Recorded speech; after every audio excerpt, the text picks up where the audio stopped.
Hello students, ये video रहेगी 2024 वाले पेपर के लिए, आपके 12th क्लास के स्टूडेंट्स के लिए इंपॉर्टेंट टॉपिक्स लेके आई हूँ। ठीक है, स्पेशली ये आपके लो अचीवर्स के लिए हैं जिन्हें ये टॉपिक स्किप नहीं करने। ठीक है, सॉल्यूशन वाले चैप्टर में आपके जो इंपॉर्टेंट टॉपिक्स हैं, एजियोट्रॉप्स मोस्ट इंपॉर्टेंट है। 2 to 3 मार्क्स का एजियोट्रॉप्स वाला टॉपिक जा रहा है। ठीक है, मैक्सिमम बॉइलिंग, एजियोट्रॉप्स, और इन सभी टॉपिक्स के ऊपर आपकी वीडियोस ऑलरेडी मैंने प्रयास, जो एक मेरे प्रयास फॉर सीबीएसई के नाम से प्लेलिस्ट बनाई हुई है, आप वहाँ जाके रिवाइज कर सकते हो। ठीक है, 20-30 मिनट्स की वीडियोस है वो, वहाँ से आप जाके रिवाइज कर सकते हो अपना सिलेबस विद इन आर्ट्स। ठीक है, आर्ट्स के बीच में आप कुछ आर्ट्स में ही अपना सारा सिलेबस एक बार रिवाइज कर सकते हो। ओके, एक बार आप जाके वो वीडियो प्रयास for the 12th class you have to watch.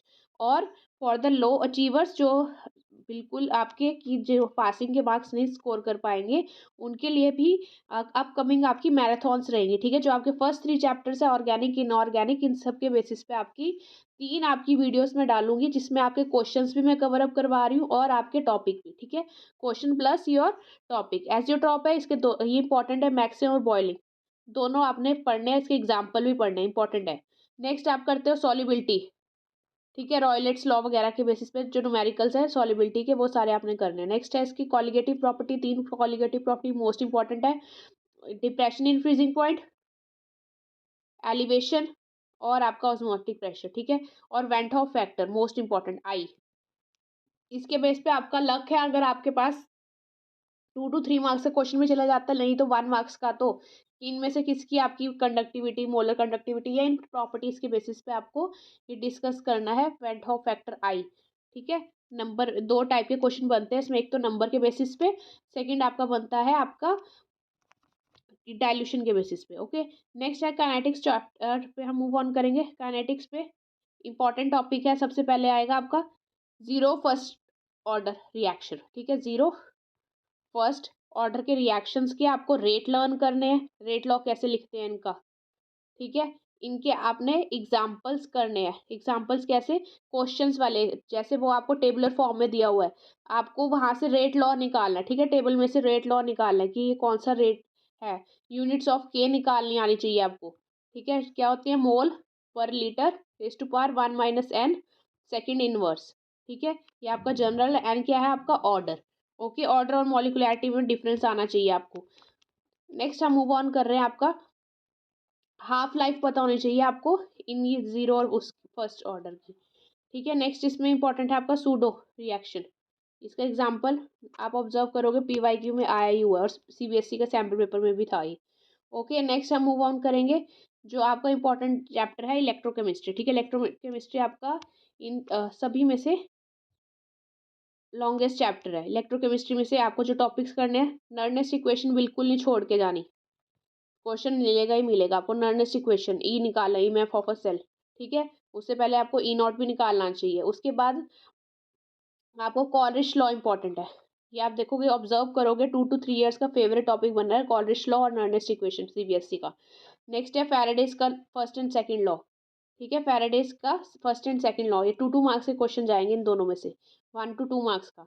और नर्नेस्ट इक्वेशन को तो अगर आपकी गुड लक रहा तो 3 मार्क्स का क्वेश्चन दिखेगा आपको नर्नेस्ट इक्वेशन का। नेक्स्ट इसमें हम मूव ऑन करेंगे, इसमें सेल और बैटरी इंपॉर्टेंट है। ठीक है, 4 टॉपिक है, सेल और फोर्थ टॉपिक है इसमें से, 3 तो आपको बता दिए फैराडे, चौथा टॉपिक है आपको सेल और बैटरी। सेल और बैटरी जितने भी आपके फ्यूल सेल्स हैं, ठीक है, एक्वस वगैरह वाले। और लास्ट टॉपिक इसमें से जो करना है आपने, वो करना है कंडक्टेंस, मोलर कंडक्टिविटी, और आपकी क्या इफेक्ट पड़ता है डाइल्यूशन के साथ। ठीक है, डायरेक्ट क्वेश्चन आ रहे हैं इसके, डाइल्यूशन के साथ इन दोनों पे क्या इफेक्ट पड़ता है, इसका रीजनिंग बेस्ड क्वेश्चन बनते हैं आपके। ओके, 1 1 मार्क्स के ये क्वेश्चन आपके जा सकते हैं, और न्यूमेरिकल आ सकता है इनके फॉर्मूला के बेस्ड। फॉर्मूला पता होगा तो आप रीजनिंग का क्वेश्चन भी कर पाओगे। ओके, नेक्स्ट हम डी और एफ ब्लॉक पे जाते हैं। डी और एफ, डी में तो आपको पूरी की सीरीज ही लर्न करनी है, स्कैंडियम 2 और जिंक। ठीक है, हर एक एलिमेंट का आपको पता होना चाहिए, क्या एटॉमिक नंबर है, क्या इलेक्ट्रॉनिक कन्फिग्रेशन आएगी, क्योंकि अगर यही पता होगा तभी आप नेक्स्ट चैप्टर कोऑर्डिनेशन केमिस्ट्री, जिसमें से पक्का क्वेश्चन बनता है वीबीटी और सीएफटी क्रिस्टल फील्ड थ्योरी, इन दोनों क्वेश्चंस को तभी अटेम्प्ट कर सकते हो अगर आपको डी ब्लॉक के सारे एलिमेंट्स रटे हुए हैं। ठीक है, नेक्स्ट हमें जाना है एफ ब्लॉक पे। एफ ब्लॉक में कोऑर्डिनेशन मैंने इसी में थोड़ा बहुत कंपाइल करा है, एक बार दोबारा बताऊंगी, ठीक है। एफ ब्लॉक में आपको जो करना है, डी ब्लॉक में तो यही करना है आपको, स्कैंडियम से लेके जिंक तक, ठीक है। एफ ब्लॉक में आपको एक्टिनाइट्स और लेंथेनाइट्स मैंने ट्रिक के साथ लर्न करवा रखे हैं, वीडियो में जाके वॉच करो, ठीक है। एक्टिनाइट्स लेंथेनाइट्स का, और इसके बेस रीजनिंग के क्वेश्चन बनते हैं, ठीक है। डी और एफ ब्लॉक में आप रीजनिंग के क्वेश्चन मिलेंगे, जिनके पास टाइम है वो एग्जाम आइडिया के जो क्वेश्चंस बैक पे दिए हुए हैं, ठीक है, वो जरूर करने हैं क्वेश्चन, ठीक है। उससे आपको अटेम्प्ट करने आएंगे कि मार्क्स, क्वेश्चन आपको आता होगा लेकिन आपको लिखना नहीं आएगा तो आपके मार्क्स नहीं मिलेंगे फिर क्वेश्चन, ठीक है। लेंथेनाइट्स और एक्टिनाइट्स के आपको रीजनिंग के क्वेश्चन करने हैं, और रीजनिंग के भी क्वेश्चंस आपका मेन कंसंट्रेशन होना चाहिए इन 3 टॉपिक्स पे। पहला टॉपिक रहेगा आपका साइज पे, दूसरे टॉपिक पे बेसिस आते हैं आपके आयनाइजेशन इंथैल्पी, थर्ड टॉपिक रहता है आपका कलर, ठीक है। क्वेश्चन इन्हीं के बेसिस पे आपके डी और एफ ब्लॉक पे सारे क्वेश्चंस आपके सॉल्व होंगे, कि आपका जो आपके अनपेयर्ड इलेक्ट्रॉन्स है उसी के बेसिस पे आप ये सब कुछ आंसर कर पाओगे, ठीक है।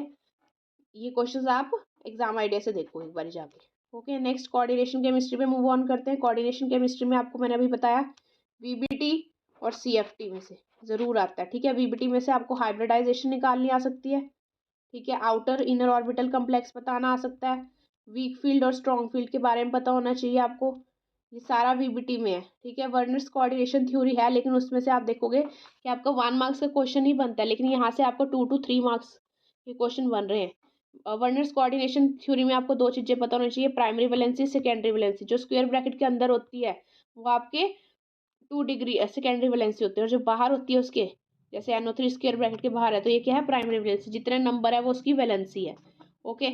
ये थोड़ा सा मैंने एक बार ओवरव्यू सा दे दिया आपको। Coordination chemistry without naming incomplete है, ठीक है। आईयूपी की नेमिंग आएगी आएगी 2 to 3 मार्क्स की, ओके। इंपॉर्टेंट टॉपिक्स हैं ये, छोड़ के नहीं जाने। नेक्स्ट हम मूव ऑन करते हैं कोऑर्डिनेशन केमिस्ट्री के बाद बायोमोलिक्यूल्स पे, ठीक है। बायोमोलिक्यूल्स आपका चैप्टर रहेगा, इसमें आपको जो टॉपिक करने हैं ग्लूकोज, अच्छे से पढ़ना है। ग्लूकोज का स्ट्रक्चर है, 2 स्ट्रक्चर्स है, एक तो इसका ऐसे वाला ओपन चेन है, एक इसका चेन टाइप का है, ठीक है। ये दोनों स्ट्रक्चर्स आपको ग्लूकोज के अच्छे से करने हैं। उसके बाद आपको पढ़ने हैं एनोमर्स, एनोमर्स पढ़ना है, ग्लूकोज का स्ट्रक्चर वगैरह पढ़ना है, पेप्साइड लिंकेजेस पढ़ना है। थर्ड आपको पढ़ना है, फर्स्ट आपको ग्लूकोज पढ़ना है, ठीक है। नेक्स्ट टॉपिक आपको जो पढ़ना है बायोमोलिक्यूल्स में वो रहेगा आपका, नेक्स्ट पढ़ना है आपने डीनेचुरेशन ऑफ प्रोटीन, ठीक है। डीनेचुरेशन ऑफ प्रोटीन ये टॉपिक भी पढ़ना है आपने, ओके। ये 4 टॉपिक्स तो मोस्ट इंपॉर्टेंट है, ये छोड़ के नहीं जाना है। ग्लूकोज के रिएक्शंस भी पढ़ना है, स्ट्रक्चर पढ़ना है ग्लूकोज का और इसके रिएक्शन, ठीक है। हाइड्रोक्सिलामीन वगैरह के रिएक्शंस है, इसकी वीडियो भी मैं अभी जल्दी आपके साथ शेयर करूँगी, ओके। बायोमोलिक्यूल्स के इंपॉर्टेंट टॉपिक्स की। नेक्स्ट हम मूव ऑन कर रहे हैं ऑर्गेनिक। ऑर्गेनिक आपकी सबसे ज़्यादा मार्क्स की ऑर्गेनिक ही पूछते हैं, बच्चों को ज़्यादातर टफ ऑर्गेनिक लगती है, ठीक है। फर्स्ट हम मूव ऑन करेंगे नेम्ड रिएक्शन, ठीक है। अब नेम्ड रिएक्शन कौन से आपने नहीं स्किप करने, जो कर सकते हैं वेल एंड गुड, जो आपके बच्चे जो क्वेश्चन बिल्कुल जिन्हें ऑर्गेनिक टफ लगती है उनके लिए मैं टॉपिक्स बता रही हूँ। इसके अलावा आप और टॉपिक्स भी देख सकते हो, ये ना करना कि मैम आपने तो यही कहा था यही करेंगे हम। इसके अलावा जो बच्चे कर सकते हैं वो और टॉपिक्स को भी आप कर सकते हो। फ्रीडल क्राफ्ट की अल्काइलेशन और एसाइलेशन दोनों करनी है, ओके। नेक्स्ट विलियमसन का सिंथेसिस रिएक्शन, ईथर की फॉर्मेशन के लिए करते हैं ना विलियमसन सिंथेसिस रिएक्शन, ये करना है। थर्ड टॉपिक रायमंड टाइम में, ओके। ये रिएक्शन आपकी इंपॉर्टेंट है, ये बार बार आप देखोगे कन्वर्शन में भी यूज़ हो रहा है ये, और आपके प्रोडक्ट मेजर प्रोडक्ट वगैरह जब निकालते हैं, ठीक है। कन्वर्जन और मेजर प्रोडक्ट जब फाइंड आउट करते हैं तो ये इन्हीं रिएक्शन में से क्वेश्चंस बन रहे हैं, ठीक है। जो ये प्रीवियस ईयर्स के एनालिसिस के अकॉर्डिंग मैं बता रही हूँ। ग्रिग्नार्ड रिएजेंट जो 2023 के, उसमें मैंने अच्छे से ग्रिग्नार्ड रिएजेंट बताया हुआ आपको, ठीक है। वो भी आपको एक बार जाके 2023 का जो PYQ सॉल्व करवाया, ओके। नेक्स्ट हम इस पे मूव ऑन करेंगे आपका वाटर और HBr का, ठीक है। ये आपके 2 रूल्स होते हैं ना, वाटर और HBr के रिएक्शन आए हुए इंपॉर्टेंट है, मार्कोनिक और anti Markovnikov of addition, okay. ये इंपॉर्टेंट है, ये अच्छे से करना है, HBr वाटर का एडिशन, ओके। नेक्स्ट है आपका रिएजेंट के बेस्ड जो क्वेश्चन बने हुए, डाइल्यूट NaOH, ठीक है। कंसंट्रेटेड जब भी होगा, C for concentrated, C for Cannizzaro reaction, important है रिएक्शन रिएजेंट्स की, ओके। डाइल्यूट है तो आपका एल्डोल कंडेंसेशन और उसकी आपको रिएक्शन के कंडीशंस पता होनी चाहिए। Okay, aldol condensation. नेक्स्ट इसके जो रिएजेंट्स रहेंगे, इसके मैकेनिज्म भी इंपॉर्टेंट है। कैनिज़ेरो का क्या प्रोडक्ट बनता है, कैनिज़ेरो में क्या बनेंगे आपके सोडियम का सॉल्ट, ठीक है। कंसनट्रेटेड जहाँ भी लिखा होगा वो आपका कैनिज़ेरो है, ये चीज़ याद रखनी है आपको। कंसनट्रेटेड जब भी NaOH की ज़रूरी नहीं NaOH लिखा हो, कई बार KOH भी लिखा होता है, बच्चे कंफ्यूज रहते हैं कि हमने तो पढ़ा ही था। तो लेकिन आपको पता होना चाहिए इनकी रिएक्टिविटी ऑलमोस्ट सेम हो सकती है, तो इसलिए NaOH की जगह कई बार KOH भी लिखा आता है आपके रिएक्शन में। नेक्स्ट आपके कुछ रिएजेंट्स है, ये जो आपके लिथियम एल्यूमिनियम हाइड्राइड ये रिड्यूसिंग एजेंट है, और KMnO4 K2Cr2 ये आपके ऑक्सीडाइजिंग एजेंट है, ठीक है। ये एल्डिहाइडिक और कीटोन वाले चैप्टर में इंपॉर्टेंट इनका रोल है। नेक्स्ट है कन्फर्मेटरी टेस्ट। कन्फर्मेटरी टेस्ट आपके हमेशा आ रहे हैं, देखो आप PYQs एनालाइज कर रहे हो, ठीक है, जो मैं साथ साथ अपलोड कर रही हूँ। तो आपको देखोगे कि कन्फर्मेटरी में टॉलिन्स आ रहा है, ये बेंजीन का आ रहा है, फेलिंग का आ रहा है, प्राइमरी सेकेंडरी टर्शरी एरोमेटिक में डिफ्रेंसिएशन आ रहा है, ठीक है। ये आपके इंपॉर्टेंट कन्फर्मेटरी टेस्ट है। नेक्स्ट हम मूव ऑन करते हैं अरेंजमेंट के, ठीक है। अरेंजमेंट का आप 1 to 2 मार्क्स का क्वेश्चन देख ही रहे हो, ठीक है।